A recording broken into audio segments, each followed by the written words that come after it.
we have a party, right? At least we have a quorum. We do. Oh, are we live? Not yet. Okay. Almost. Anyhow, Waterloo, they have. Okay, never mind, I just watched Cherry, Cherry. a great. Black cherry. So see how I can. Yeah. Okay. Yeah, like, Dr. Brown's black Yeah, cherry. yeah. Yeah, it's that without the sugar. It's better. We are officially live We now. are officially Okay. live. Awesome. All right, everybody, are we ready to get started? How did you get a fancy schmancy? Oh, here, they gave it to me. I'm gonna give you one. There you go. All right. All right, everybody, welcome to the Children's Services of Leon's first executive committee meeting in 2023. So I want to welcome all of you for being here. Today is Monday, January the 9th. It is now 5:05 p.m. and I'm going to call the meeting to order. With that, I am going to ask Ms. Clay, if you would please call the roll for us. Mr. Mitchell, Here. Mr. Watts, Dr. Glenn. Here. You have a quorum. We have a quorum. All right, thank you very much. All right, now that you have a copy of the agenda, Madam Chair, I'm going to move that we approve the agenda. thank you very much, and I'm going to second that. So with that, our agenda is now approved, so thank you very much. Okay, it is now time for us to move on to general public comments. Ms. Clay, do we have any public comments or anything to be read at this time? There's no public comment at this time. No public comment at this time. All right, so let's move forward. Okay, so now the purpose of this particular meeting is to discuss the executive director's contract renewal and including any salary adjustments that we would like to recommend and take forward to the council. So with that, at our last meeting, Mr. Rowe, we asked you to please draft a recommendations for a contract for Ms. Green. So I'm going to ask you to please make those share those recommendations so that we can move forward. Certainly. Thank you, Madam Chair. I would like to circulate to yourself and Councilmember Mitchell copies of that agreement. This is a clean version of the employment agreement I drafted and also a red line. I started from her original, Ms. Green's original contract. The red line highlights the changes I made to that original document. This version. This is the And right. these documents I've just circulated to the council members will be posted to our website after the meeting and available for access by the public. Thank you very much for that. All right, if you would please just review some of the major recommendations that are a part of the contract. Certainly. So the first change I made was to streamline the evaluation process. Her original agreement had an extensive series of steps involved with the annual evaluation process. I streamlined those and shortened them. Each council member will still be required to submit a performance evaluation instrument, but some of the steps were a little bit unclear in the original agreement. So I streamlined that, hopefully made it clearer to implement in the future. Can I ask a question about that section, please, before we? So when I was looking through this under section 6, we had that each executive committee member shall independently rate Ms. Green, and I just wanted to confirm it's each individual council member. Okay, I just wanted to make sure it's open to everybody. I'll make that. Okay. Next, I revised the salary section. Ms. Green's original contract had a provision which contemplated a merit increase, included a figure of $5,000. I took that out and instead included the straight salary. I included $125,000, though I know that's subject to further discussion, not only by the committee, but the full governing council. But as written, I did away with the concept of the $5,000 merit increase and just included the salary. Okay, so I am, now I am, Go ahead. no, I'm not. I don't have a red line. I have two of the finals and I'm looking going, for the life of My me. apologies, cannot I've read see. extra copies, so I don't see it there. Very good. And I look over, I'm like, Wait, yours is. I have red lines, yes. Okay, this All right. looks much better. Thank you. So he just reviewed page 3 of 13. Got it. There's also a section in the contract which deals with reimbursement for vehicle travel per diem expenses. I revised that to reflect that reimbursements will only apply for travel outside of Leon County. That's travel undertaken on behalf of the council for council business. And then lastly, the exhibit to the agreement includes the basically the job description. I cleaned that up a little bit and streamlined it. The original contract included as its exhibit the basically what was the advertisement for the position and included, for instance, educational qualifications, et cetera. I cleaned all that up and made it instead just a strict description of the job itself. Although Councilmember Watts is not present this evening, he did share with me in advance the comments that he had and questions about the agreement. Right. For the benefit of the other council members present, he had a question about the reimbursement section. And his question was basically, are we saying in the way that it's drafted that Ms. Green will not be eligible for reimbursement for travel expenses incurred at the council's direction, even if they are here in Leon County? I know that there was a significant number, or at least some travel reimbursements sought during the first year of her contract, and that those, in speaking to her, some resulted from the fact that we did not have office space, and she was traveling extensively to meet with folks. So his question seems to be, well, what if, notwithstanding the fact that we have an office space, if there's a need for her to travel across county or to go out and meet with somebody on council business, could she still be reimbursed for that? Okay. That's one of his comments. Along a similar line, he asked whether or not, when those types of expenses are incurred, whether or not they are approved in advance by the full governing council. There is a provision in the contract which basically says that. I was wondering, is that actually occurring? Are these reimbursements approved in advance by the council? And lastly, regarding the severance or the separation provisions, he asked if those could instead track what the state contracts utilize. The state contracts are basically in form promulgated by the Department of Management Services, and they generally contemplate that when an employee leaves, he or she can receive compensation in the form of unused paid time off, PTO. So rather than have a flat agreement where the CSC Leon basically pays her for 4 weeks of salary, she would instead be able to receive payout based on how much PTO she has remaining for the year. Which is an option we can look. I don't see any legal prohibition for that. I have not drafted that since I received his comment. I want to discuss it and see what the concerns were. So thank you. Paul, if you're comfortable, I'd like to start from the very beginning and kind of go through and see. What you're going to do. Okay. So I think we've already discussed the first part, was the evaluation. So I just wanted to make sure all council members will be doing this. And then I had a question. I realized that you streamlined the whole section about the evaluation. Does that mean that her evaluation criteria will remain the same every year or moving into the next year? So once we agree to this, that evaluation criteria we created remains the same, correct? That's right. Okay. The language I used was that the annual evaluation shall be based upon a performance evaluation instrument reflective of the job description. Okay, which is what we did the first round. Okay, all right. Okay, that's fine. Did we memorialize, Mr. Rowe, in this agreement that, and I'm not saying it needs to be, but that once the evaluation, that whoever the chair is, that the chair is the one who sits down, that process, is that memorialized in this? It is not, but it certainly can be. I think it was a whole. I think it would be a good idea, again, absent Dr. Glenn, absent Ms. Green, whoever the next people in these positions, it would be nice that we have sort of formalized the process by which an evaluation, a one-on-one evaluation, because I just think it's a better way of doing it. And it was helpful. It really was helpful to have that one-on-one conversation. So I completely agree with you. Opposed to 10 people all kind of chiming in. Yeah. And then I think it ends up getting diluted and if you want focus, it never ends up. Perfect. Thank you so very much for that addition.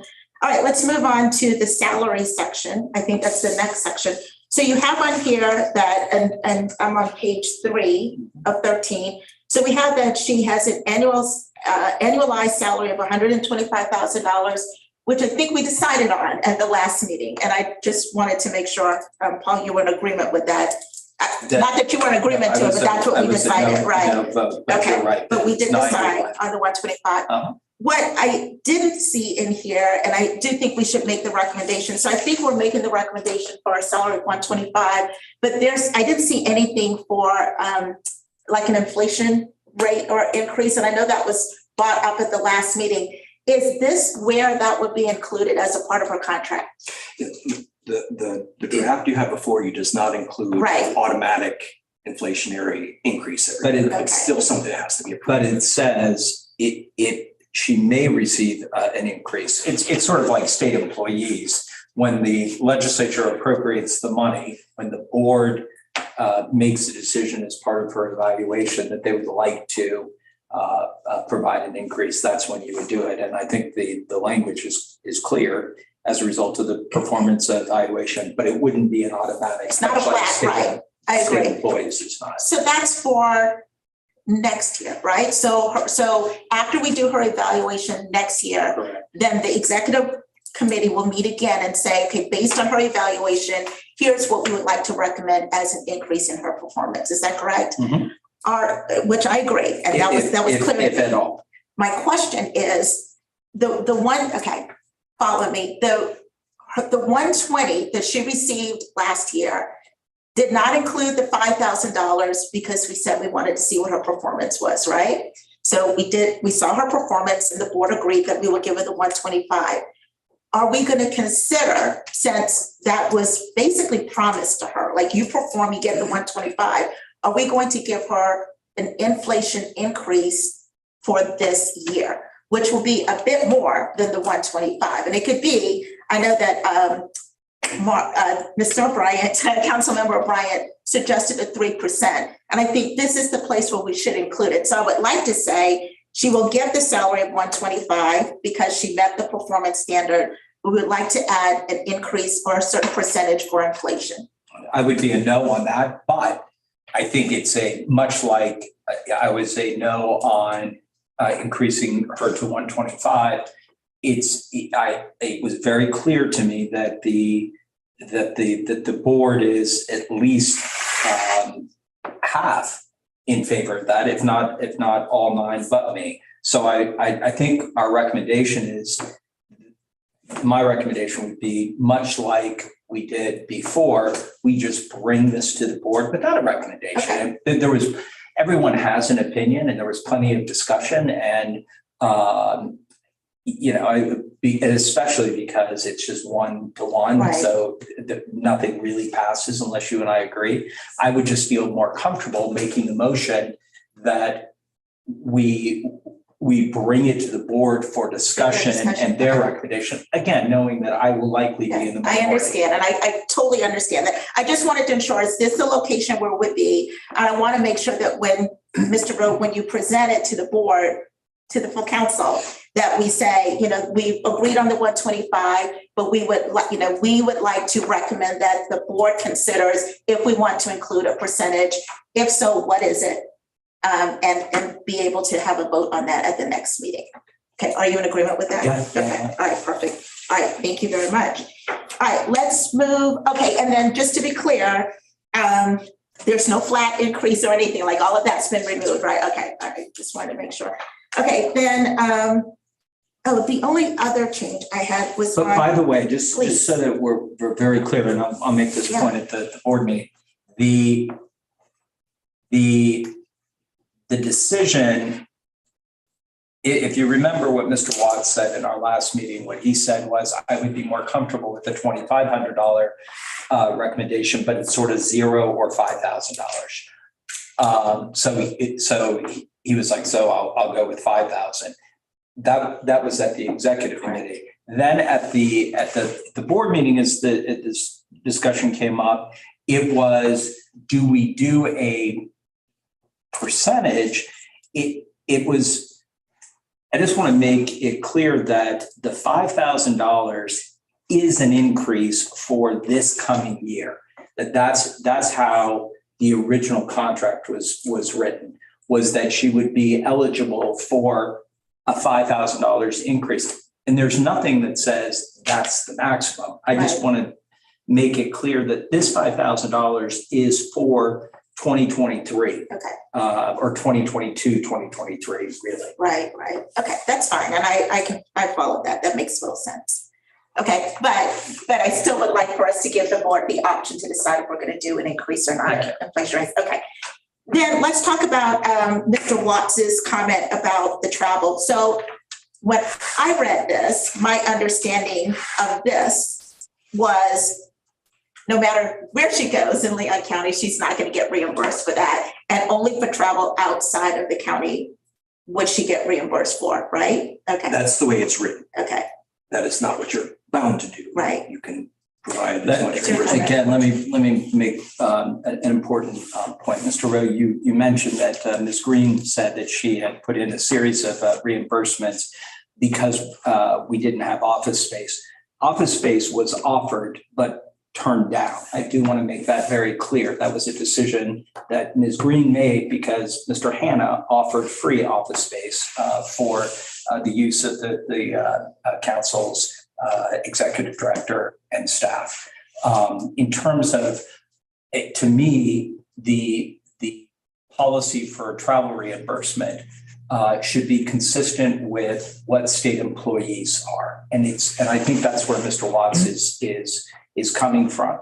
If the council requires that Sika attend a meeting and the meeting is 15 miles away and we require that she do it, a state employee would be reimbursed for that.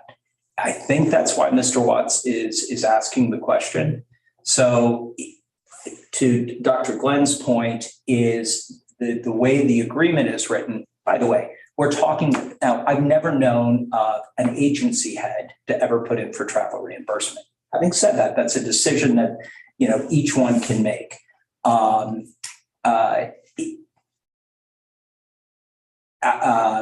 if we are mandating that she travel somewhere, I don't care if there are parts of Leon County that are probably further away from where we sit right now than Gadsden County. But she'd be eligible if we asked her to go to Gadsden County, but not to the furthest, most remote point of Leon County.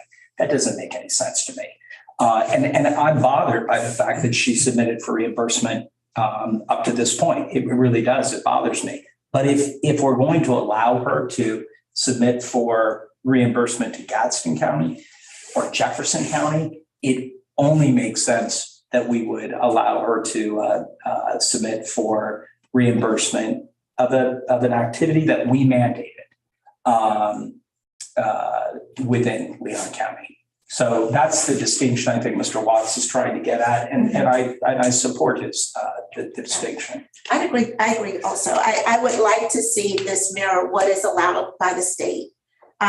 Even though we have said in the past, this is not a state job. I mean, Actually, that's not the case. We've given her retirement like it's a state job. We've given her benefits that are like a state job. So it is very much, like a state then job. that's fine. And as long as we stick to that, what bothers me, Paul, is when it's not a state job, or it's not a state job when it's convenient to not be a state job, or it's like a state job when it's convenient to be like a state job. So if we're going to say we're following the policies of the state job, then we need to be consistent with that. That's all I'm saying. And I remember a discussion once before where the comment was, well, it's not a state job. So that's all I'm saying. If we're going to say it's like a state job, then let's treat everything like a state job. And I agree, if we're going to say that, if the state allows for that travel reimbursement, then we should allow for it. So I would ask that you please work, if you're comfortable with that, to revise this so that it mirrors what's in the state contract. Right. If it's travel that's mandated by the council, you will attend this meeting that is not being held here. Again, it is a decision. I don't know when I made the motion that we provide her benefits that were comparable, like the life insurance policy, like her retirement benefits, very, very rich benefits. I made it with the understanding of this is like an agency head or a chief of staff of a large agency. And those people are required on a regular basis as part of their job to travel. I've never known one to submit for reimbursement, ever. It doesn't mean it's not legal. And I think to your point, Dr. Glenn, and it has been my opinion all along that we are treating this like a state agency. We use procurement rules that are similar. We are basing her, all of her benefits off of a state employee. So I don't know if there's a difference between a senior manager, which is how we're compensating her, or a career service. But I think Mr. Watts's point is an important point and one I support, and that is it has nothing to do with, whether it's in Leon County, it's really whether the travel is mandated. To Councilmember Watts' follow-up point and that point, does the fact that it must be mandated by the council require that the council approve it in advance? So as a state employee, travel must be approved in advance. In a typical state scenario, would that involve approval by your immediate supervisor, of which she doesn't really have one? The chair. Approved by the chair. That's fine. And I think, but I don't think I'll be the chair forever, so, but I do think that if we are going to say it's mandated, then somebody's going to have to approve that and say, yes, that was mandated. We'll approve that travel. Okay. But I don't want for the whole council to have these conversations, right? So, but I think approval by the chair is adequate. Unless there was some sort of extraordinary expenditure where perhaps she's being asked to go to South Florida to attend a 4 or 5 day conference that involves. But that's covered. That's out of the county. Right. I mean, that's covered anyway, right? Yeah. And travel is a pre-approved process, regardless of, again, as a state employee, you are required to get approval in advance of making travel. I think that I can't imagine that there would be a time where CECA needed to go from within Leon County last minute that had been mandated. So I think, but if that's the case and she just Contact the felt, chair. but Yeah. picking up the phone and calling the chair is Okay, that's cool. Okay, so thank you. I think any other questions with regards to the travel? Okay, I think we're good. The only other thing, I found a small typo, I think on page 7 of 13, under termination by the council, the second line, it says without notice. I think it should be with or without notice. Yeah. And then I had no other edits, no other questions. What about you, Mr. Mitchell? this is the first time I'm seeing it, so no. Oh, okay. I don't. Okay. But just in terms of the conversation, You're comfortable with I'm very comfortable with it. Okay. Councilmember Watts also suggested that under the termination section 12A, the way it's currently worded in her first contract, if she gives 90 days notice, then she is entitled to basically 4 weeks of compensation. Yeah, I saw that. Oh, by the way, I like the idea that Mr. Watts raised, again, going back, and I don't know how we incorporated Mr. Rowe, but I've never said, I've never tried to distinguish or use the benefit, oh, she's a state employee, not a state employee. I think my motion was originally that we treat her as a state employee and with the benefits that go with it. That would include, in the event that she should leave prior to the end of her contract, that she should be able to, I mean, it's a term state employees use of cash out her annual leave. That is, I think, a very fair thing to do. At the same time, if let's just say that she was 3 months into her new contract and she used all 176 hours, I don't see that happening, but let's just say under extreme cases, she shouldn't be entitled to 4 additional weeks of compensation. I think, though, how Mr. Watts means it, as do I, is that she should get the benefit of all of her annual leave, and they calculate sick leave, because remember, what you don't use in annual leave rolls over, and that's part of the contract here as well, rolls over into sick leave. When you leave state service, you get 100% of your annual leave that you have in the in your balance, plus your sick leave, which is calculated, I think, 1/4 of your annual leave. Those are benefits that the executive director, and I say that without a name because I think it's important that they should be able to enjoy the same way that state employees enjoy. I'm not opposed to that at all. Yeah, so I completely agree with Mr. Watts that, if we are treating this like a state employee, it should be across the board. And everything else seems to follow. We're following that process. Let's do the same thing with her. And one final thing, and again, this is just a matter of banking annual leave hours. We've written the contract in such a way, and maybe state employees has changed since I left state service. So I don't want to jump to that conclusion. I don't think it has, but Ms. Green, I don't think it's fair that, let's just say she took 0 annual leave hours.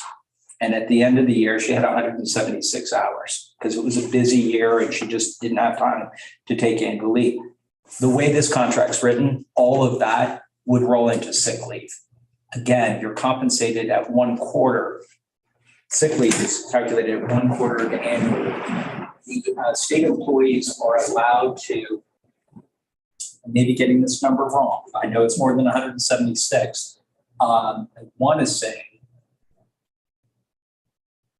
I don't know the total number. I want to say, I know it's 240, maybe 480. That you can bank that because, and it's hard to say it just with 1 year, but if you think about it, 80 hours is 2 weeks of annual leave a year. I don't take any hours, which means, but this is a benefit she gets. That's part of her pay structure. So she should be able to roll that 96 hours over and not have it dump into into sick leave where she only gets 1/4 of it. And whatever the state employee total is, again, I can't remember what the number is. It might be 240, it could be 480, and I think it depends on which class of employee. We're 176 is a selected exempt where you get the numbers right up front. So that's how, to me, she should be able to bank. Because if she's here 10 years, all of this shouldn't just keep going to sick leave where she essentially loses 75% of the value. There should be a cap, but it should certainly be more than a time period. It should be a total number of hours.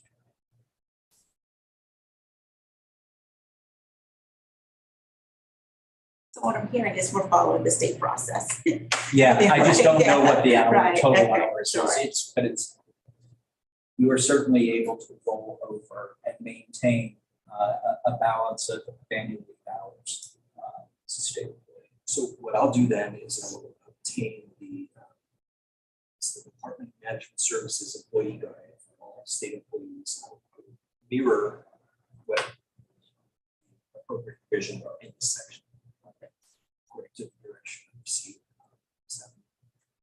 Now, unless there are further questions, move it on process. I don't have any other questions. Once I make these changes, I could circulate to executive committee members a revised draft that shows. At some point, we'll need to share it with Ms. Green so that she can review with her counsel if she so desires, prior to presenting it for approval to the board. I think that's probably the best course, rather than having contract negotiations unfold full circle.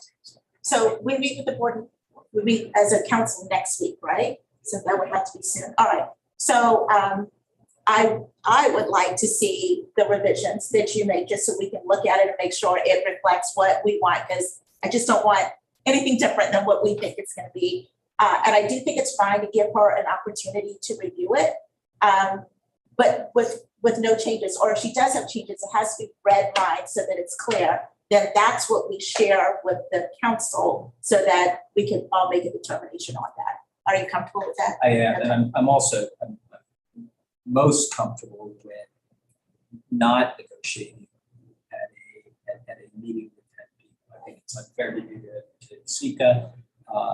And it's probably, I know nowhere is it written as best practice. So I think, Mr. Roach, your point is getting it to us. I think we've agreed on everything.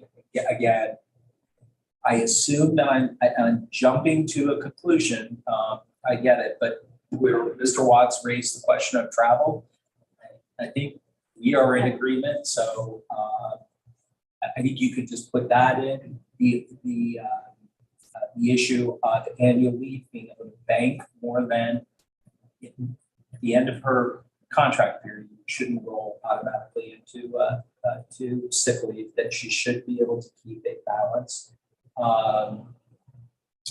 that's consistent with an employee who earns upfront 176 total hours. And the same thing with her being able to use that 176 hours if she chooses to cash out, which means that she's 1 day into the contract, she gets 176 hours, which is very consistent with a state employee. In management, which is different than a career service employee. Any other questions? Yes, Last, the next meeting of the full governing council is scheduled not this Thursday, but the following Thursday. Yes. Yes. Regrettably, my firm has its annual retreat starting that day. We planned it that way. No, right? This is the 19th, right?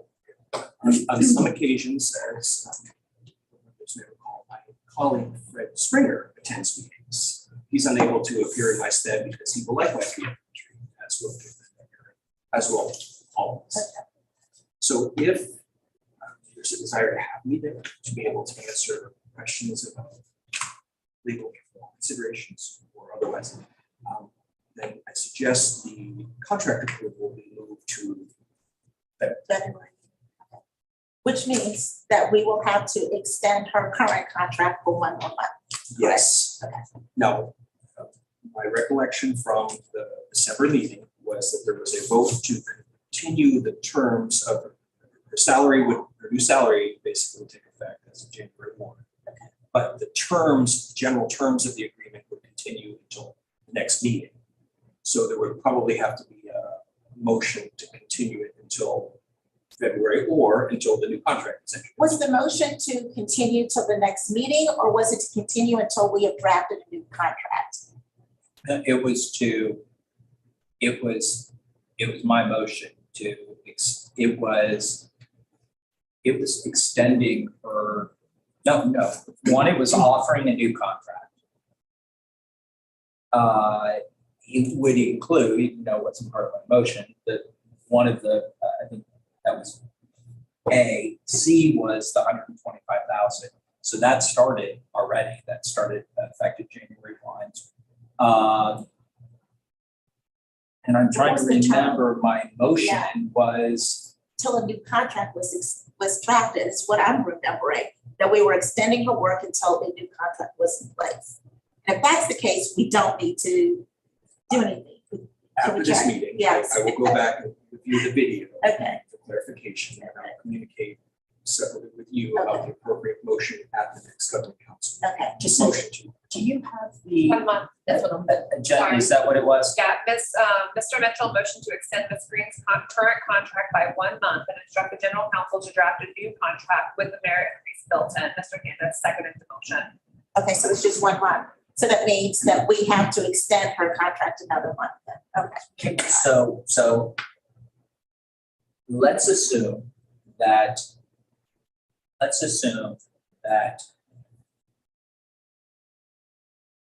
Mr. Watts, Dr.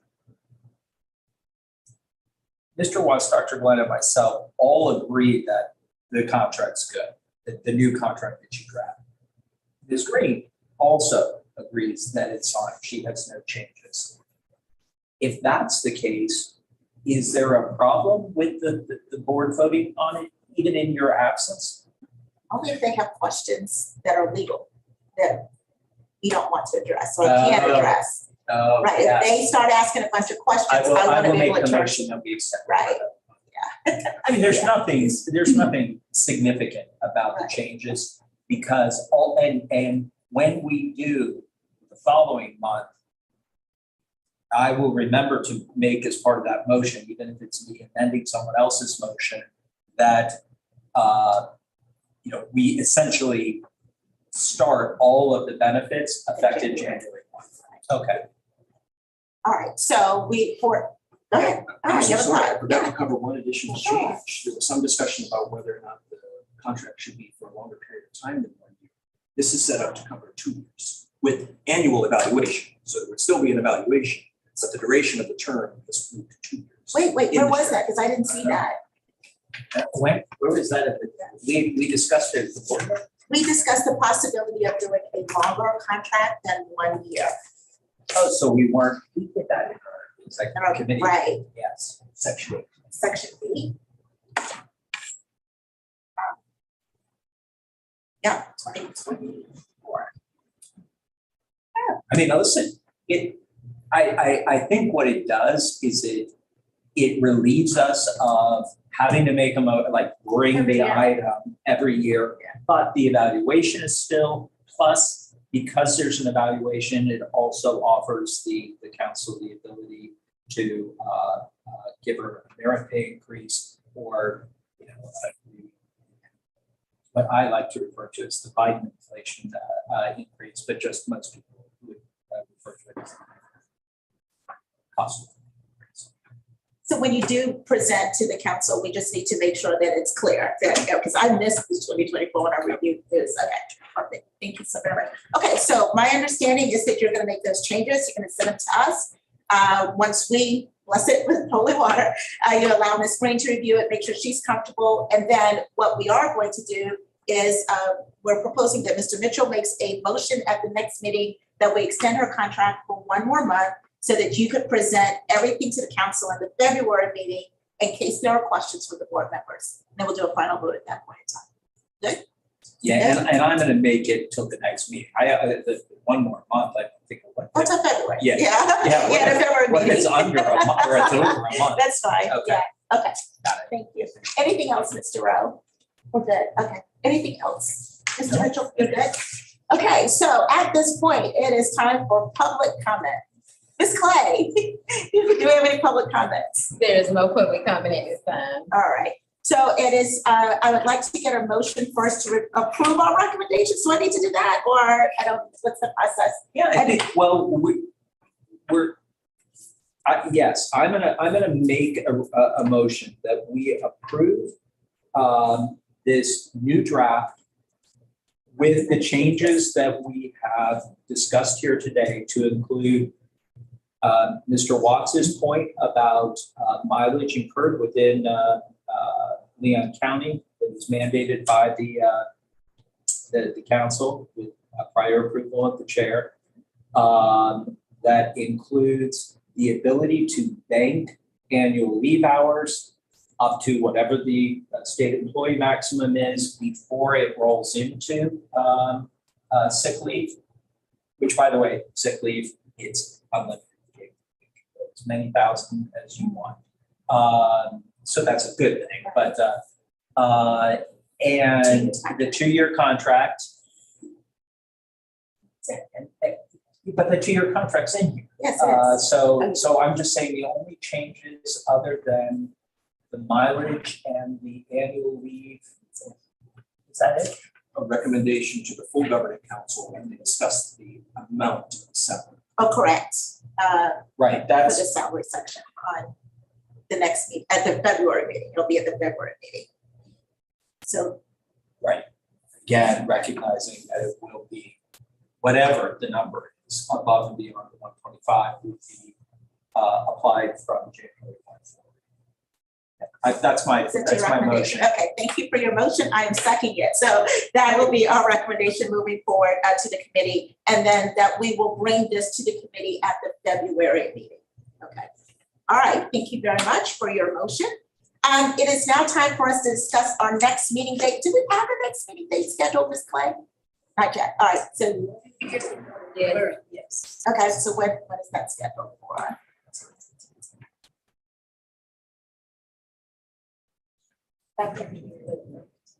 February 13th? Hold on, let me check.